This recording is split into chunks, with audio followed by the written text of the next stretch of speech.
राधे राधे, जय Shri Krishna. Chocolate mummy से मैं सीमा सिंह आज आपको ऋषि पंचमी व्रत की प्रमुख प्रमुख व्रत कथाएं सुनाने जा रही हूँ। भादवा मास के शुक्ल पक्ष की पंचमी को यह व्रत किया जाता है। इस व्रत को स्त्री पुरुष सभी पापों की निवृत्ति के लिए करते हैं। जो भी इस व्रत को करता है वह मरने के बाद मोक्ष को प्राप्त हो जाता है। आइए आज हम ऋषि पंचमी की लगातार 4 कहानियां सुनेंगे। पहली कहानी इस तरह है।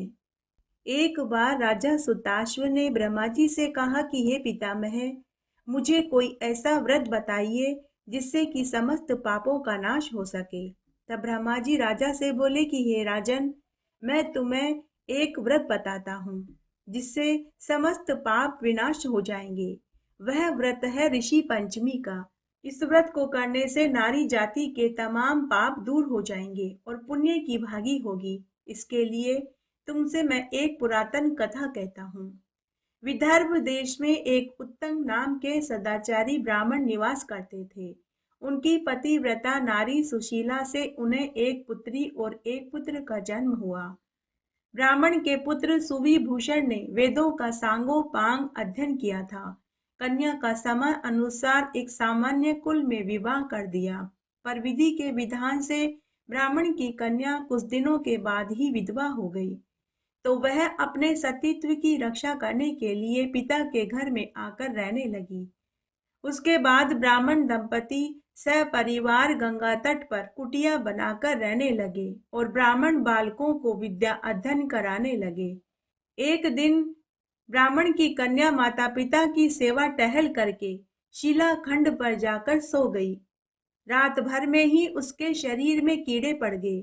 सुबह जब ब्राह्मण के शिष्यों ने उस कन्या को इस हालत में देखा तो उसकी माता सुशीला से निवेदन किया कि चलिए आपकी पुत्री के दुख को देखिए। गुरु पत्नी अपनी पुत्री की दशा देखकर अनेक प्रकार से विलाप करने लगी। वह पुत्री को उठाकर अपने पति के पास लाई और बोली, हे स्वामी, कृपया करके हमारी पुत्री की दशा को देखिए। ब्राह्मण भी अति विस्मित होकर देखने लगा। तब ब्राह्मणी ने हाथ जोड़कर अपने पति से कहा कि हे स्वामी, क्या कारण है कि हमारी पुत्री के सारे शरीर में कीड़े पड़ गए। तब ब्राह्मण ने ध्यान करके देखा तो उसे पता चला कि उनकी पुत्री 7 जन्म पहले भी ब्राह्मणी ही थी। तब एक दिन रजस्वाला होते हुए भी तमाम बर्तन भोजन सामग्री को उसने छू लिया। रसोई के चौके में और परिंदों में सब जगह हाथ लगा दिया। ऋषि पंचमी का भी उसने अनादर किया। उसी दोष के कारण उनकी पुत्री के शरीर में कीड़े पड़ गए। क्योंकि रजस्वाला वाली नारी प्रथम दिन चांडाली के बराबर, दूसरे दिन ब्रह्मघातिनी के समान, तीसरे दिन धोबी के समान शास्त्र दृष्टि से मानी जाती है। तब ब्राह्मण ने अपनी पत्नी से कहा कि भगवान, हमारी बेटी ने उस जन्म में ऋषि पंचमी व्रत का अपमान किया था तथा रजस्वाला के समय परिंदे और चौके में हाथ लगाती रही। इसी पाप दोष के कारण इसके शरीर में कीड़े पड़े हैं। तब ब्राह्मणी अपने पति से बोली कि हे स्वामी, अब मेरी बेटी उस पाप दोष से कैसे छूट सकती है। तो ब्राह्मण ने कहा कि अगर यह ऋषि पंचमी का व्रत पूरे विधि विधान से करे तो यह उस पाप दोष से छूट जाएगी। तब सुशीला अपने पति से बोली कि हे स्वामी, ऐसे उत्तम व्रत को आप विधि के साथ वर्णन कीजिए जिससे संसार के प्रत्येक प्राणी इस व्रत से लाभ उठा सके। तब ब्राह्मण बोला कि हे भगवान, यह व्रत भादवा मास के शुक्ल पक्ष की पंचमी को धारण किया जाता है। पंचमी के दिन किसी पवित्र नदी में जाकर स्नान करके व्रत का संकल्प लेवें। सायकाल सप्त ऋषियों का पूजन करना चाहिए। घर आंगन को गाय के गोबर और पीली मिट्टी से लीपकर उसके ऊपर अष्टदल कमल बनाकर उसके नीचे सप्त ऋषियों की स्थापना करके प्रार्थना करनी चाहिए। इन सप्त ऋषियों में महर्षि कश्यप, आत्रि, भारद्वाज, विश्वामित्र, गौतम, जमदग्नि, वशिष्ठ महर्षियों की स्थापना कर आचमन, स्नान, चंदन, फूल, दीप, नैवेद्य आदि पूजन करके व्रत की सफलता की कामना करनी चाहिए। इस व्रत को करके उद्यापन भी विधि विधान से करना चाहिए। चतुर्थी के दिन एक बार भोजन करके पंचमी के दिन व्रत आरंभ करें। सुबह किसी पवित्र नदी में स्नान करके चौके को गोबर और पीली मिट्टी से लीप कर सर्वतोभद्र चक्र बनाकर उसके ऊपर कलश की स्थापना करें। कलश के कंठ में नया वस्त्र बांधे। पूजन सामग्री एकत्र करके अष्टदल कमल पर सप्त ऋषियों की स्वर्ण प्रतिमा स्थापित करें। स्वर्ण प्रतिमा के अभाव में मूर्ति भी रखी जा सकती है। फिर षोडशोपचार विधि से पूजन करके रात्रि को पुराण का श्रवण करें। फिर सुबह ब्राह्मणों को भोजन कराकर दक्षिणा देकर संतुष्ट करें। इस प्रकार इस व्रत का उद्यापन करने से नारी सुंदर रूप लावण्य को प्राप्त होकर सौभाग्यशाली होकर धन पुत्र आदि से युक्त होकर इस संसार के समस्त सुखों को भोग कर मरने के बाद वैकुंठ लोक को प्राप्त होती है। दूसरी कथा भविष्य पुराण में इस प्रकार आती है। एक बार महाराज कृष्ण से महाराज युधिष्ठिर ने कहा कि वह कौन सी पंचमी है जिसके करने से नारी जाति दोषों से मुक्त होकर पुण्य को प्राप्त होती है। कृपया करके आप उस कथा का श्रवण करवाइए। तब भगवान श्री कृष्ण युधिष्ठिर से बोले कि हे राजन, भाद्वा मास के शुक्ल पक्ष की पंचमी को ऋषि पंचमी का व्रत करने से रजस्वाला से मुक्ति मिल जाती है, क्योंकि जब इंद्र ने वत्रासुर को मारा था तब ब्रह्म हत्या का एक भाग नारी के रज में, दूसरा नदी के फैन में, तीसरा भाग पर्वतों में, चौथा भाग अग्नि की प्रथम ज्वाला में चला गया था। इससे हर वर्ण जाति की नारी रजस्वाला होने पर प्रथम दिन चंडाली, दूसरे दिन ब्रह्मघातिनी, तीसरे दिन धोबिन होती है। इन दिनों में अगर स्त्रियां किसी वस्तु को छूती है तो वे वस्तुएं अपवित्र हो जाती है, परंतु ऋषि पंचमी का व्रत करने से वे इस दोष से छूटकर पवित्रता को प्राप्त हो जाती है। हे राजन, विदर्भ देश में शेजनीज नाम का एक राजा था और उसी राज में एक सुमित्र नाम का ब्राह्मण भी था। उसकी जयश्री नाम की पत्नी एक दिन कृषि कार्य में रजस्वाला धर्म को प्राप्त हो गई और समय अनुसार भोजन तथा प्रत्येक वस्तु को वह छूती रही। इसी प्रकार समय पाकर दोनों पति पत्नी की मृत्यु हो गई। मरने के बाद ब्राह्मणी का कुतिया का जन्म हुआ और ब्राह्मण को बैल का जन्म लेना पड़ा, परंतु इन दोनों के कुछ पुण्य थे जिसके प्रभाव से इन्हें अपने पूर्व जन्म की सभी बातों का स्मरण था, तो ये दोनों अपने पुत्र के घर में ही चले गए। एक दिन पितृपक्ष में ब्राह्मण कुमार ने अपने पिता की श्राद्ध तिथि में विधि अनुसार ब्राह्मण भोज रखा और अपनी पत्नी को स्वादिष्ट भोजन बनाने की आज्ञा दी। इधर ब्राह्मण की बहू ने अनेक प्रकार के पकवान, खीर आदि बनाकर तैयार कर दिए, परंतु दुर्भाग्यवश एक चील मरे हुए सर्प को लेकर उड़ रही थी और वह मरा हुआ सर्प उसी खीर में जाकर गिर गया।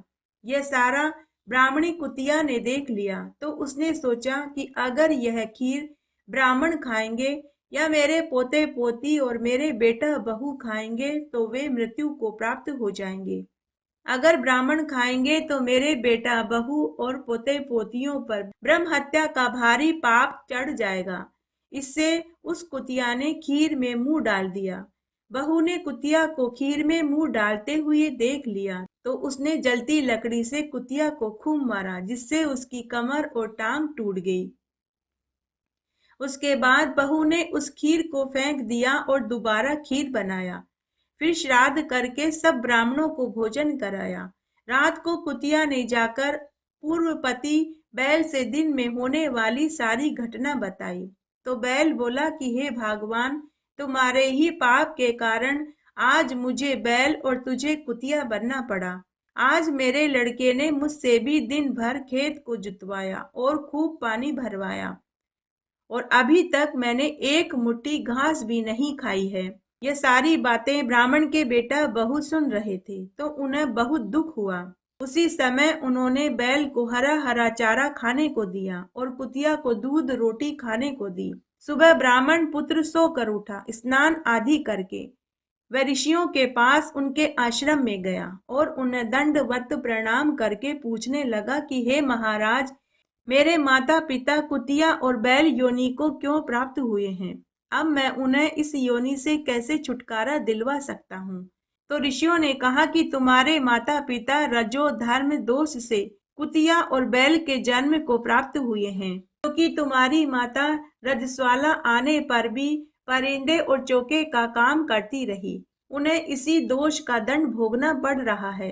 तो ब्राह्मण पुत्र ने पूछा कि अब मैं अपने माता पिता को इस जूनी से कैसे छुटकारा दिलवा सकता हूँ। तो ऋषियों ने कहा कि तुम वापस घर जाओ और ऋषि पंचमी का विधि विधान से व्रत करो। उस व्रत का फल अपने माता पिता को संकल्प भर कर छोड़ दो, इससे उन्हें मुक्ति मिल जाएगी। तब ब्राह्मण पुत्र ने मुनियों के कथना अनुसार ऋषि पंचमी का व्रत किया और ऋषि पंचमी के व्रत का फल संकल्प भर कर अपने माता पिता को समर्पित कर दिया, जिसके प्रभाव से वे इस क्रूर योनि से छूट गए और पुरानी देह को त्याग कर दिव्य देह धारण करके कीमती अलौकिक दिव्य आभूषणों से सुसज्जित होकर देव विमान में बैठकर स्वर्ग जाने से पहले अपने बेटा बहू पोते पोतियों को ढेर सारा आशीर्वाद देकर स्वर्ग लोक को चले गए। तब कृष्ण भगवान राजा युधिष्ठिर से आगे बोले कि हे राजन, जो भी नारी विधि विधान से ऋषि पंचमी का व्रत करती है और श्रद्धा से सप्त ऋषियों का पूजन करती है, तो ऐसी नारी भयंकर रजस्वाला दोष से छूटकर शीघ्र ही धन पुत्र पौत्र और अटल सौभाग्य को प्राप्त करती है। इस व्रत को करना नारी जाति का मुख्य कर्तव्य है।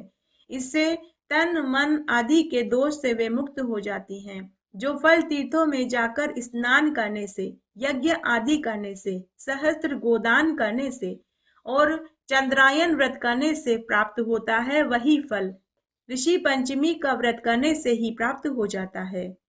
इसलिए हे युधिष्ठिर, तुम भी इस व्रत को पूरे विधि विधान से करो। ऋषि पंचमी की व्रत कथा। ऋषि पंचमी व्रत में आटा गूंथ कर छोटी छोटी गोलियां बनाई जाती है। आटे की गोलियां उतनी ही बनाई जाती है जितने भाई भतीजे होते हैं। उन गोलियों को उंगली और अंगूठे से दबा देते हैं। सब पर दही, चावल, खसखस और हल्दी लगावें। उन्हें एक पाटे पर रखें। साथ ही एक अंगूठी भी पीले या लाल कपड़े से ढक कर रखें। सावा और मकरा यानी पंचताड़ी नामक घास रख कर पूजा करते हैं। अंगूठी की पूजा करें। भैया भतीजे के तिलक करके खसखस चावल लगावें और उनको नारियल और गोला देवें। बदले में भाई भतीजे अपनी बहन को रुपये, कपड़े, मिठाई देते हैं। आइए अब हम ऋषि पंचमी की एक ऐतिहासिक प्रचलित कथा को सुनते हैं। एक गांव में एक भाई बहन में बहुत प्यार था। बहन शादी के बाद ससुराल चली गई। ऋषि पंचमी के पास आने पर भाई ने बहन के घर जाने की ठानी। वह ऋषि पंचमी पर बहन को कुछ रुपए देने के लिए साथ ले गया और अपनी बहन के घर की ओर चल दिया। तो रास्ते में उसे एक नदी मिली। नदी में पानी बहुत ज्यादा था। ऊपर ऊपर लहरें उठ रही थी और उफान आ रहा था। उस नदी ने भाई से कहा कि मैं तो तुझे डुबोऊंगी। भाई ने नदी से विनती करी कि हे देवी, मैं ऋषि पंचमी के दिन अपनी बहन से तिलक कराने जा रहा हूँ। बहन से मिलकर वापस आते वक्त मैं आपको भेंट चढ़ा दूंगा। तो नदी मान गई और उसे रास्ता दे दिया। नदी के राह देने पर भाई आगे चल दिया। आगे जाने पर भाई को एक सांप मिला। सांप ने भी भाई से कहा कि मैं तो तुझे डसूंगा। भाई ने सांप से भी कहा कि हे नाग देवता, मैं ऋषि पंचमी के दिन अपनी बहन से तिलक कराने उसके ससुराल जा रहा हूँ। जब मैं वापस लौटूंगा तो आपको भेंट चढ़ा दूंगा, इसलिए अभी तो मुझे जाने दीजिए। नाग भाई की विनती सुनकर मान गया। नाग ने भी भाई को आगे जाने का रास्ता दे दिया। उसके बाद भाई वहां से भी आगे चल दिया।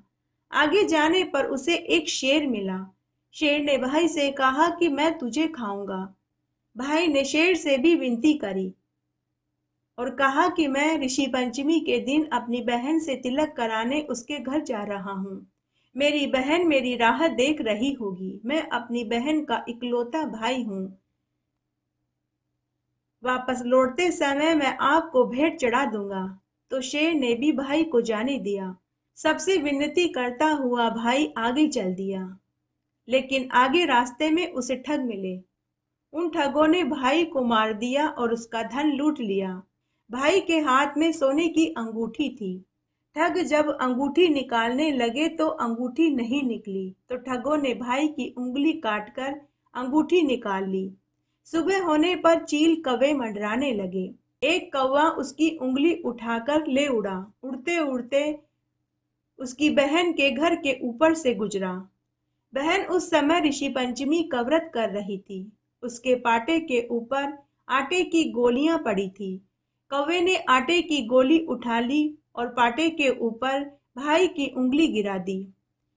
भाई की उंगली पर विशेष प्रकार का निशान था, जिसे बहन ने पहचान लिया। बहन अपने भाई के हाथ की उंगली देखकर बहुत दुखी हो गई। वह मनी मन सोचने लगी कि न मालूम मेरे भाई के साथ क्या हुआ होगा। उसने उंगली उठाकर डलिया में रखी और भगवान से प्रार्थना करने लगी कि हे ईश्वर, मेरे ऋषि पंचमी के व्रत के प्रताप से मेरे भाई की रक्षा करना। उधर जंगल से महादेव और पार्वती जी गुजर रहे थे, तो उन्होंने मार्ग में एक मरे हुए व्यक्ति को देखा, जिसके ऊपर चील कौवे मंडरा रहे थे। माता पार्वती जी ने महादेव जी से प्रार्थना करी कि हे ईश्वर, आप इस व्यक्ति को जीवित कर दीजिए, क्योंकि इसकी बहन ने अपने भाई की लंबी उम्र के लिए ऋषि पंचमी का व्रत रखा है और उसने आज पूजन किया है। अगर आज इसके भाई को कुछ हो जाता है तो कलयुग में कौन ऋषि पंचमी का व्रत करेगा। सभी का ऋषि पंचमी के व्रत के ऊपर से विश्वास उठ जाएगा। पार्वती जी के बार बार कहने पर महादेव जी को पार्वती जी की बात माननी ही पड़ी। महादेव जी ने उसी समय एक साधु का रूप धरा और बहन के घर भिक्षा मांगने पहुंच गए। बहन भिक्षा लेने अंदर चली गई तो महादेव जी, जो साधु वेश में थे, वे भाई की कटी उंगली को उठाकर वापस उसी स्थान पर आए और भाई के हाथ में उंगली जोड़ दी और मरे हुए भाई के ऊपर अमृत के छींटे दिए तो वह जीवित हो गया। उधर बहन भीतर से भिक्षा लेकर साधु को देने आई तो दरवाजे पर उसे कोई दिखाई नहीं दिया। वापस आकर जब वह पूजा करने बैठी तो पाटे पर भाई की कटी उंगली भी नहीं दिखी। यह देखकर बहन जोर जोर से रोने लगी। तभी उसका भाई दरवाजे पर आ गया। भाई को जीवित देखकर बहन बहुत खुश हुई। बहन अपने भाई से मिलकर बहुत खुश हुई।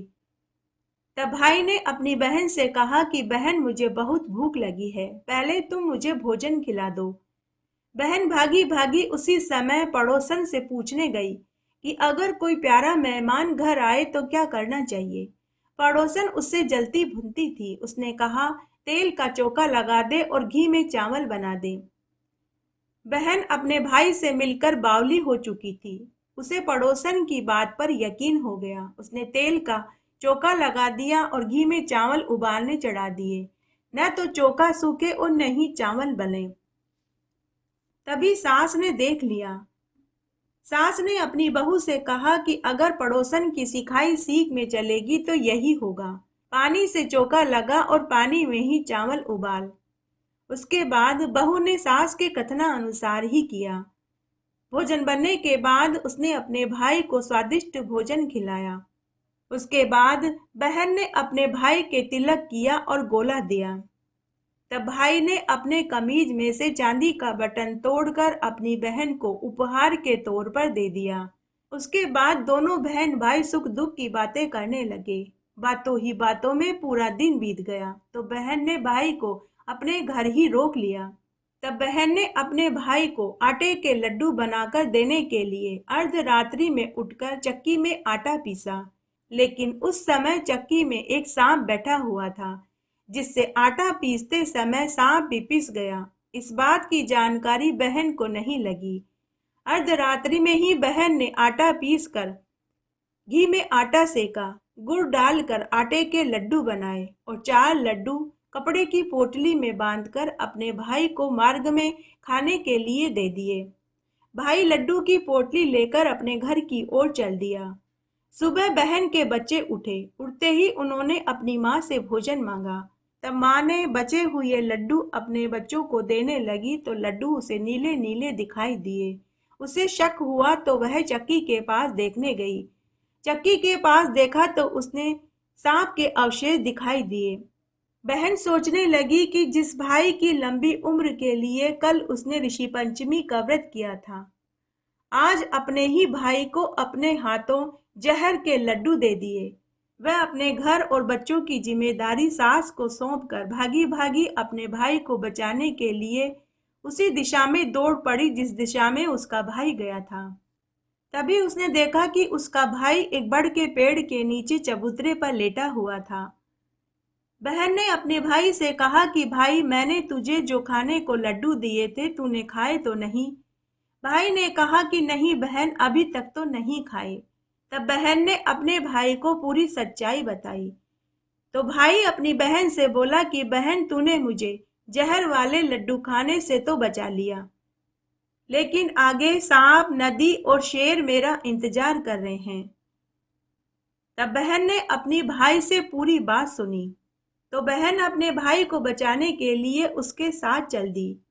ठगों के लिए धन, सांप के लिए दूध, शेर के लिए बकरी और नदी के लिए चूंदड़ी, नारियल और मिठाई उपहार में देकर सबको संतुष्ट कर दिया और भाई को सकुशल घर पहुंचा दिया। इस प्रकार ऋषि पंचमी का व्रत करने से एक बहन ने अपने भाई की रक्षा करी। इस प्रकार सभी बहनों को चाहिए कि वे अपने भाइयों की रक्षा के लिए ऋषि पंचमी का व्रत अवश्य करें। बोलिए विष्णु भगवान की जय, माता लक्ष्मी की जय। इस तरह आज हमने ऋषि पंचमी की प्रमुख प्रमुख व्रत कथाएं सुनी। आशा करती हूँ यह आपको जरूर पसंद आएगी। मेरे साथ बने रहने के लिए आपका धन्यवाद। आगे आने वाली कथा कहानी के लिए भी आप इसी तरह मेरे साथ बने रहें। धन्यवाद।